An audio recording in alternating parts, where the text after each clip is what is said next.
মালয়েশিয়াতে একটা কুয়ালালামপুরে একটা মাল্টি রিলিজিয়ান্স কনফারেন্স হয়, বিভিন্ন ধর্মর লোকজন নিয়ে একটা কনফারেন্স হয়।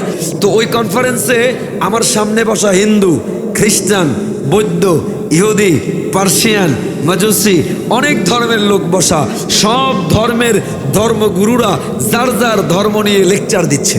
আমিও ওখানে ইনভাইটেড ইসলামিক লেকচারার হিসাবে। তো আমি যখন মাইক হাতে পেয়েছি, আমাকে টাইম দিয়েছে 5 মিনিট। তো 5 মিনিট আর কি বলবো আমি, তো আমি আবার একটু ওপেন বলি, যা বলি কোরআন এবং হক কথা বলতে কোনো দিন পরোয়া করি না।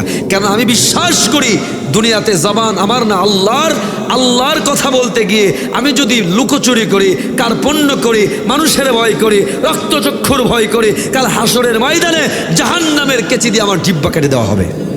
কথা কয় না? কারণ আমি যা বলি একটু ওপেন বলি। তো আমার সামনে হিন্দু বসা, খ্রিস্টান বসা, বৌদ্ধ বসা, ইহুদি বসা। আমি মাইকটা হাতে নিয়ে সব ধর্মের লোকদেরকে একটা চ্যালেঞ্জ দিয়েছি। I can challenge you, I can challenge everybody. The only one true religion is Islam. The only one true religious book is Quran. The only one true prophet মুহাম্মাদুর রাসূলুল্লাহ সাল্লাল্লাহু। আমি আমার সামনে হিন্দু, খ্রিস্টান সবাই ডাক দিয়ে বললাম, গোটা বিশ্বে একমাত্র সত্য ধর্ম, জোরে বলেন, একমাত্র সত্য কিতাব। এখন কথা তো সত্য, কিন্তু যারা আমার সামনে বসা সবাই তো যার যার ধর্ম নিয়ে বলছে এটা সেটা, কিন্তু তাদের তো একটু গায়ে লাগছে। দেখি চোখগুলো বড় বড় করে আমার দিকে আসে। আমি বুঝছি আমি যদি বয়ানের মধ্যেই ক্লিয়ার না করি তাহলে মঞ্চ থেকে নামলে অনেক প্রশ্নের জবাব দিতে হবে। কিন্তু আমি তো জানি কথা সত্য, কারণ আমার রবের কাছে শোনেন, এই পৃথিবীতে ধর্ম কত আছে আমার কথা না। Doctor David B Barrett encyclopedia ব্রিটানিকায় গোটা বিশ্বের ধর্মগুলো গবেষণা করে একটা রিপোর্ট সাবমিট করেছে। তিনি দেখিয়েছেন এ পৃথিবীতে প্রায় ধর্ম আছে মোর দ্যান 43,000 রিলিজিয়ান, প্রায় 43,000-এর বেশি ধর্ম আছে। কত হাজার বলেন দেখি, কত হাজার? আচ্ছা আপনারা বলেন তো, 43,000 ধর্মের ভিতরে আমার রবের কাছে, মালিকের কাছে, আল্লাহর কাছে একমাত্র অ্যাকসেপ্টেবল, চয়েসফুল, গ্রান্টেড, গ্রহণযোগ্য ধর্ম একমাত্র কয়টা? আওয়াজ দিয়ে বলেন দেখি কয়টা? নাম কি? ইসলাম। বলেন নাম কি?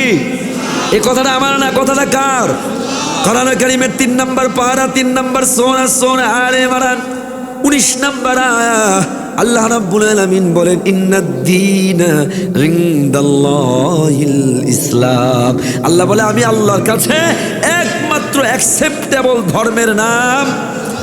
তা আমি তো সত্যটাই বলেছি, কিন্তু হিন্দু খ্রিস্টানদের মেজাজ খারাপ হয়েছে। তখন আমি তাদেরকে একটু ডাক দিয়ে বললাম, কথাগুলো মনে রাখবেন, আমি এই পৃথিবীতে খ্রিস্টান আছে প্রায় 400 কোটি।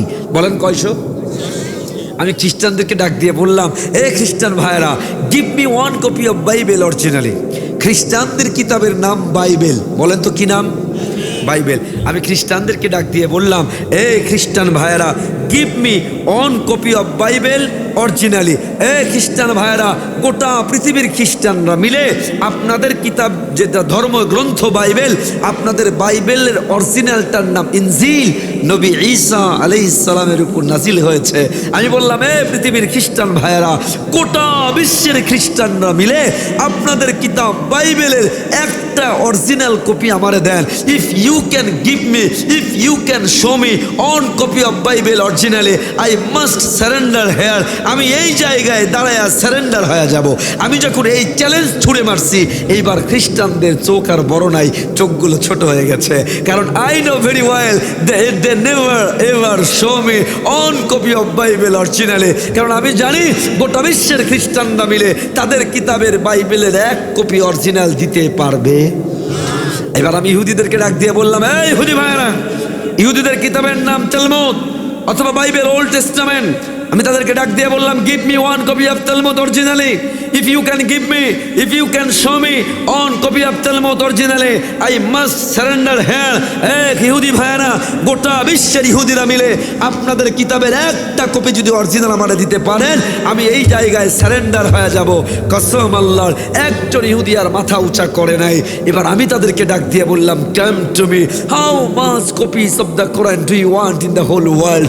গো east to west, north to south, পৃথিবীর মুসলিমরা, খ্রিস্টানেরা, ইহুদিরা কত কপি কোরআন তোমরা চাও, কত কপি কোরআন চাও। 1450 বছর আগে নাজিল হওয়া কোরআন, একটা জবর জের নোক্তার পরিবর্তন হওয়া ছাড়া গোটা বিশ্বের ভিতরে, আফ্রিকার জঙ্গলে যদি যাও অথবা কোনো দ্বীপের ভিতরে যাও, চরের ভিতরে যাও, যেই জায়গায় যাবা কোটি কোটি কোরআন, একটা জবর জের নোক্তা পরিবর্তন হওয়া ছাড়া আমি দেখাইতে পারবো। বোঝা গেল আমার কোরআনের থেকে সত্য কোনো কিতাব হতেই পারে না। কথা বলে না ঠিক কিনা? শুধু তাই না, এবার আমি আরেকটু ডাক দিয়া বললাম, নট অনলি প্রিন্টেড কোরআন। আমার ভাইয়েরা, শুধু কাগজের কোরআন নয়, I can give you live কোরআন। শুধু কাগজের কোরআন নাও, আমি তোমাদেরকে জীবন্ত কোরআন দিতে পারবো। গোটা বিশ্বের ভিতরে একটা দুইটা না, হাজার হাজার লক্ষ লক্ষ জীবন্ত কোরআন আছে। 10 বছর বয়স, 8 বছর বয়স, 12 বছর বয়স, যাদের সিনার ভিতরে আমার রব, আমার মালিক 30 পারা কোরআন, 6236টা আয়াত তাদের সিনার ভিতরে হেফাজতের ব্যবস্থা করেছে। এর থেকে বড় মিরাকেল, এর থেকে বড় মুজিজা পৃথিবীতে আর হতে পারে না। কথা বলে না ঠিক কিনা?